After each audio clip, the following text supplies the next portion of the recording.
guys? How you doing? Welcome to Investing in Cannabis. I'm your host, Brandon David. This is the show where we talk about cannabis.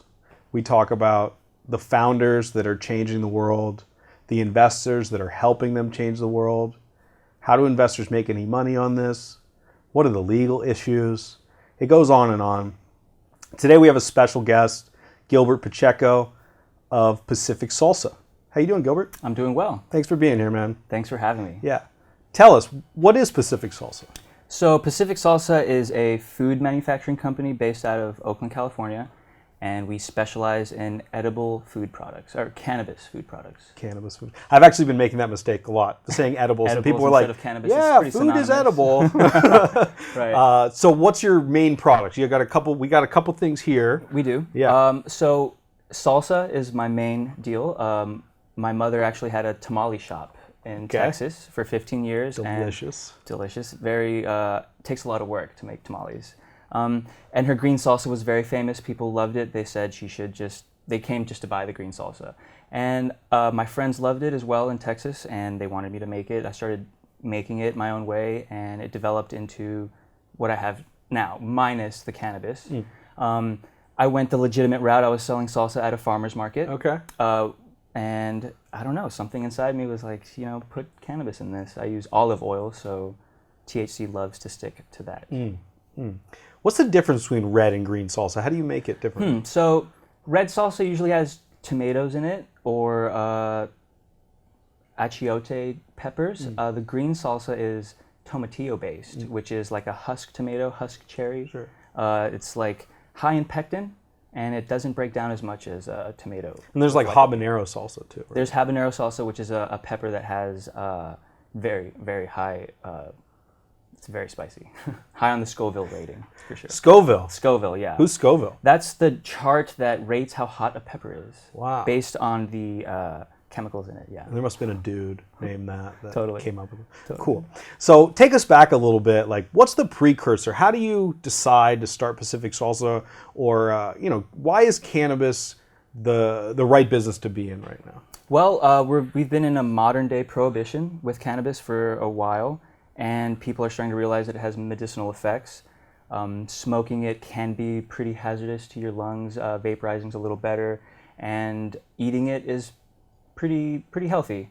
The edible industry today is pretty jam-packed with sugars and gluten, and it's very dessert-based, cookies. Munchy stuff. Munchy food, yeah. right. And so there's not a lot of savory products. And I'm trying to make a difference with that. I make olive oil. Honey isn't savory, but honey is very medicinal as well. I've experimented with butter, olive oil, grapeseed oil, just any kind of oils I love. Totally. Got it. And take us back in your history a little bit. You were in the military for a time? Yes. So my mom came from Mexico, and I was born in Oakland, California. Cool. She moved to Texas, and then I was raised in Houston, signed up for the military out of high school. Went in, did 4 years active duty in a Ranger unit, airborne Ranger unit. Got out, did the Texas National Guard and community college simultaneously. Got out of all military service and then went to the University of Texas in Austin studying psychology. Psychology. Yes. Got it. That's why you're kind of like an introspective dude, right? Yes, totally. Yeah. Got it. Introspective. So I think given your military background, and you were deployed once, yes, twice? I went to Iraq in 2004 and Afghanistan in 2005. And is that just a trip? Like, I can't imagine. Being young, looking back, I mean, I thought I was Superman at the time, and that I couldn't die. Jumping out of airplanes didn't scare me, and then towards the end, when I was 23, I was like, I don't want to really hurt myself jumping out of this plane on for training. I grew in the military. It was growing. I've never jumped out of a plane because I'm a pussy, but is it different from jumping out of like a consumer plane, or how does that? Yeah, so jumping out of a consumer plane is a halo jump, high altitude, low opening, and you're free falling for a good while, and you get to a point where you don't feel like you're falling anymore because you've reached maximum velocity from gravity. The jumps I did are static line jumps, and they're a lot more dangerous. You're like, you have a rucksack here, you're rigged with your weapon, and you have a string tied to your parachute that's tied to the airplane, and then you jump at a lower altitude. I remember there was a dude that, you passed the static line, and he put his arm here, and the rope went here and just ripped off his bicep. And then a lot of people break their legs on jumps, and I was very blessed to just listen to my training and just do the thing and parachute landing fall. Yeah. Well, I'm glad you're here. Thanks, yeah. Cool. I feel like Damn. I have a second lease on life for Damn. sure. For sure. Very grateful. So people get out of the military, and unfortunately, sometimes they develop PTSD, right? And I've read increasingly that cannabis can be useful to, I don't know if counteract is the right word, but is that something that treat? Yeah, I guess treat. But does it actually treat it, or is it treating the symptoms? PTSD is pretty complex. There's a lot of different symptoms. I was diagnosed with PTSD, but I'm not on disability, and I know cannabis helps me. Cannabis helps with sleep. It helps with, I guess, appetite. I haven't had any problems with appetite. But yeah, the CBDs help with anxiety as well. And yeah, it's very medicinal compared to a lot of the pharmaceutical medicine that's prescribed to veterans from the VA. Cannabis is very safe and very effective. It's natural, and yeah, pharmaceutical companies, I don't know. Yeah, so I think one of the main symptoms of PTSD is sort of nightmares, right? Right. You kind of visualize being in that moment very vividly. And when I smoke cannabis at night, I never remember my dreams. Right. I know scientifically I still dream, but I never remember Well, it. cannabis affects your REM cycle, your rapid eye movements, so that's when you dream. And I still dream, and I smoke every day, and I think I just overpower it. But yeah, it's a lot different than waking up and then being super sweaty and having to change your clothes mid-sleep, and then your bed's all wet. So I don't have that happen. I always considered not remembering my dreams as a result of cannabis as a negative of cannabis, because I think dreaming really stoned would be awesome. amazing, right? Yeah. But in this case, if we're talking about PTSD, it's a huge benefit. Not so awesome, right? Right? And is it true? Does it really get rid of your nightmares? Or you? Well, I don't know if it. Yeah, it's not like I wouldn't say it's a cure-all, maybe, you know. But it's and it depends on the person too. I think some individuals are more prepared to cope with these psychological problems. They had a different upbringing than some people that were like lower income, for example, or didn't have a father. So it's based on the individual really. But I think across the board, cannabis does help. Definitely. You touched on something interesting. They didn't have a father. Does that come from an experience you had with a friend, or? I guess that's me projecting. I never had a father. I had a strong mother raise me, independent Mexican woman. So I guess the Army was my father. Got it. Yeah. So that's a good transition. You were talking about your Mexican heritage a little bit. So let's get back into your company here. Okay. I just want to kind of check out some of the product and see what we have here. These are pretty basic looking tortilla chips, which I'm sure was intentional, right? Yeah, completely. And how much THC is in this? I mean, am I going to get like stupid high if you eat the whole this? bag? So I've eaten the whole bag 4 different times. I've forgotten, have done other stuff, and then I just remember going to sleep, and I took a 3-hour nap. Yeah. And then I woke up and was, it must have been the chips. So I'm guessing they're like 250 milligrams. I'm waiting on the test results from these specific. So I'm going to open one up and try it. Okay. Just for anybody out there that's curious. It's tough to do the testing around here. Somebody's got to do it, you know. How do you open this? I just use my teeth. Oh, cool. That's official. That's that Oakland resourcefulness. Yeah, right Oakland there. for sure. So they're corn tortillas, corn oil, and cannabis. Very basic. No salt. No salt. It does have a little bit of like a sweet kind of taste to it, though. It must be the corn tortillas, I think, or maybe the cannabis like a sweet mixture. corn, you know? I don't taste cannabis at all. Right, that's my goal, and I just goal. want to keep them crunchy. The chips are really difficult because cannabis is very sensitive to, well, the molecules contained in cannabis, THC, CBDs, are sensitive to temperature. Okay. And when you make chips, you usually fry them at a temperature that destroys some terpenes, some THC. It can destroy everything, actually, if it's high enough. It's only activated through heat, correct? Right, or time, it decays. If you just have some cannabis over a long period of time, the THCA, which is inert THC acid, converts to THC, which is psychoactive. So when I make my product, it's important to decarboxylate your cannabis so that you activate. Let's open up some of this salsa. Okay, sure, yeah. See. That's the schmild. The schmild. Schmild. Nice. Sweet, spicy, wild, enough to make you smile. That's yeah. Here, man, have a chip with me. Pretty amazing stuff to have my job. Okay. Got some nice, like, tomatillo. It's got some good spice to it. Not too crazy. It's fresh. It is fresh. It's kind of... So when was this packaged? 3 days ago. 3 days ago. Yeah, and so the flavor does change. It's mostly all raw. Raw onion and raw garlic is pretty spicy at first, and like it burns your mouth if you bite into an onion or something. Yeah. After a while in the fridge, it gets sweeter. But the flavor profile is like a wave. It's like you have your initial flavor and your mid flavor, and then it ends with a note. Yeah, I feel So, that. yeah. I feel that. And is there expiration date? Is that something you deal with, or? Yes, it's highly perishable. Okay. The tomatillo is actually very resilient, and it just jellifies, and it'll turn into like the shape of the container, and you shake it up, and it's good. My mother like swears by it. She says it lasts a long time, like 6 months. Your mom eats the cannabis also, or just? Not the cannabis, no, just regular salsa. I'm trying to get her on the cannabis. And does cannabis make it any more perishable or less? You know, I haven't noticed a difference. No, Got it. It's yeah. And is there a difference between open and closed? Like the jarring? Yeah. When it's canned, it can last as long as the temperature is the big enemy. We make sure that there's no oxygen. We make sure it's sterilized. It's jarred. And so once you open, but it just can't be on a shelf, because the temperature, it has to be refrigerated. In the refrigerator, 3 to 4 months. And then once you open it, eat a little bit, put the top back on, I would say 2 to 3 months. And it will change color, but it's very resilient. I use pineapple, and so that has citric acid. It's a natural preservative. And then the tomatillo is high in pectin. And yeah, so.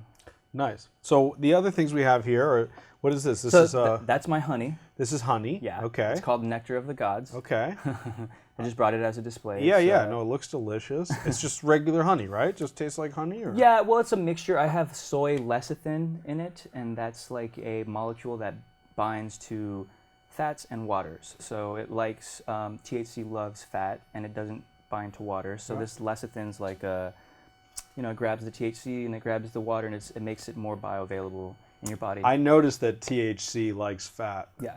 I picked up on that. What else we have here? We have an olive oil. So olive oil, yes. Red olive oil. What is red olive oil? It's just olive oil, cannabis, and chili powder. Okay. Chili powder. Chili powder, yes. Is there a reason Spice. the powder is better than? It's just there's more surface area. It's in granules, and it kind of just absorbs into the olive oil, and so this olive oil tastes spicy. It'll taste like the chili powder. It was mostly an experiment. I want to use other spices. I really want to get into spirulina and chlorella. What does that mean?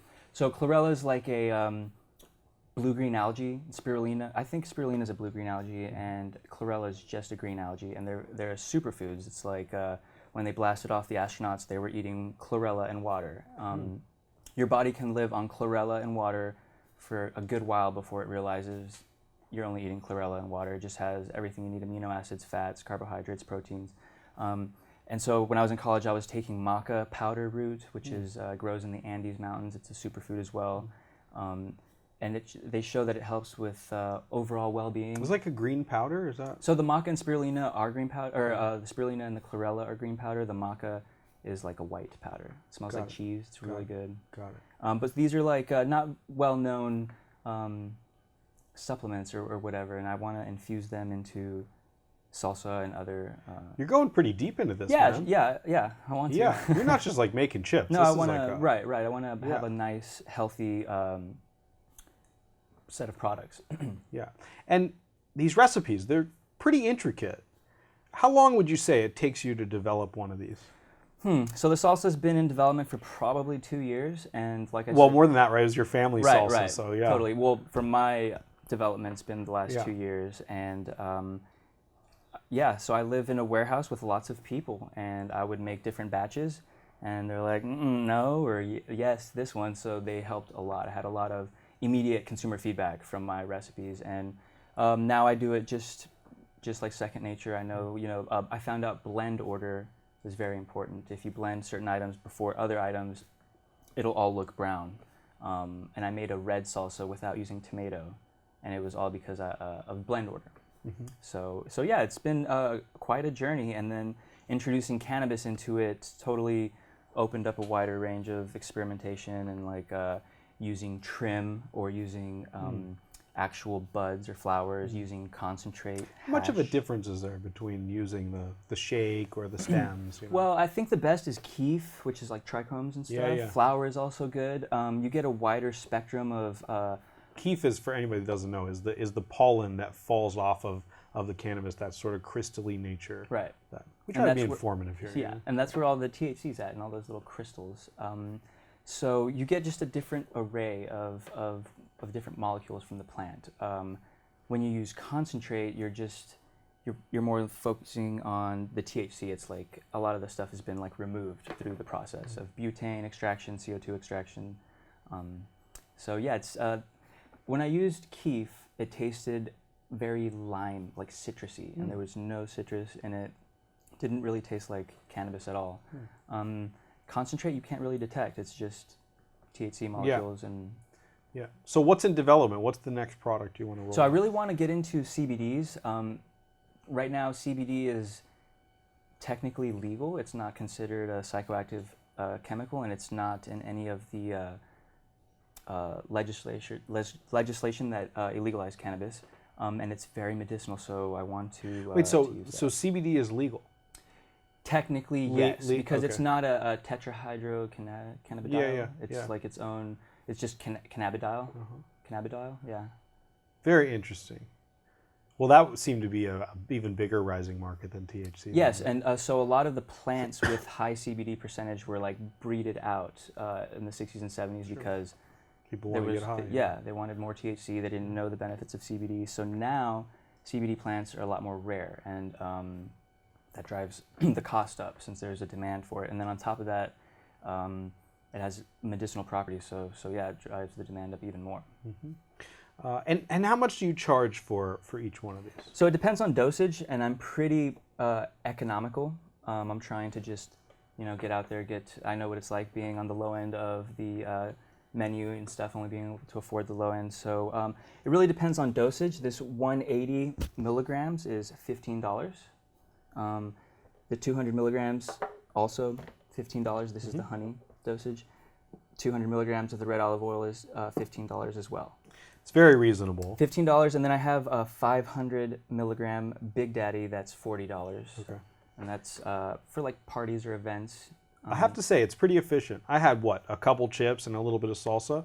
I got a nice little warmth going. I mean, it's if you rub this on you, it will get you high. It's topical as well. Transdermal. I mean, don't do it, but if you did it with this, like when I make this stuff, I have to wear gloves because if I get it on it just goes through your skin. It's already activated. You don't need to light it on fire. So so where can people find it? So I'm currently available at Phytology, which is a dispensary in East Oakland, and I'm trying to expand all through the Bay. Yeah. And one step is getting the test results from these chips will push me forward with this product here. The salsa has been tested, and it's been available since April 20th, actually.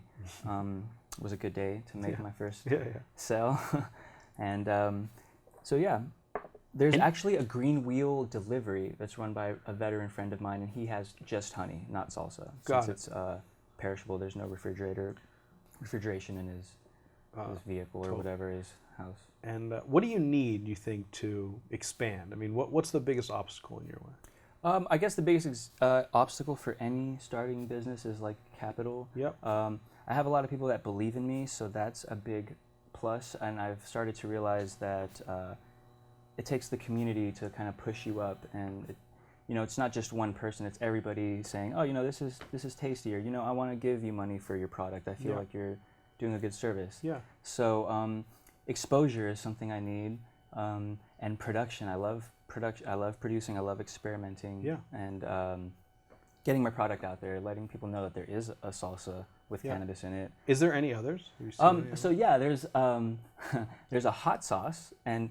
so first of all, the salsa is very unique on its own, and on top of that, it has cannabis, so I feel like it's a great product. There's pot sauce, which is a great name, and it's more like a Tabasco type of sauce. But no salsa like this. No, definitely not. I mean, it's delicious, guys. It really is so good. Thanks. I mean, no question, right? It's from generations of Mexican background. Sure, yeah, very authentic. I mean, yeah, crazy. Cool, man. Well, I'll get you out of here on an easy question. What is your favorite kind of cannabis? Okay. We're talking flowers now. Okay. And how do you like to smoke it? Oh, that's a good question. I guess my favorite type of cannabis would have to be a sativa strain, which is more cerebral. I'd hate to pick, though. I mean... There's no wrong answers. Yeah, there's no wrong answer. I would say all of them, but I specifically tend to go towards the sativas because I like to roll a joint, sometimes sprinkle tobacco, even though I'm not supposed to. And then smoke, and then paint, or draw, or write, or be productive. I agree, too. There's nothing better than like a late Saturday morning with a nice sativa, right? Sure. My favorite is green crack. Green crack, that is a wonderful name. Viewers of this show are well acquainted with green crack because I talk about it all the fucking time. And it's hard to find. It's hard to find. The worst name possible for cannabis, especially as we try to legitimize this shit. Right. But it is good. Green crack, yeah. Well, Gilbert, thanks again for being on, man. Me, This was a lot of fun. Good luck with all these foods. I get to eat all these foods right when we leave. And if somebody wants to get a hold of you, how would they get a hold of you? You could go to Pacific Salsa on Instagram, Facebook, and pacsal.com is my website. Very cool. PACSAL. Cool. For Pacific Salsa, short. So if you want to help out and help Gilbert and get him some money, make some more products, I mean, what else could we make? It's just crazy. Like, I really like a mole sauce. Oh yeah, that would be unbelievable, awesome. Right? Totally. With a little bit of dark chocolate. I don't want to, consumerize my mother's culture and stuff, but I feel like people love Mexican food and they love all the things that come from it. Yes. The taco burrito is just a awesome vessel to for food. So. Yeah. I would love to expand there as well, just make it, but healthy, not using lard, which makes it so good. Well, I would love for you to expand it there. Yeah. I would love for you to expand it. Thanks again, man. Thank you. Yeah. Thanks for being on. Awesome. See you next time, guys.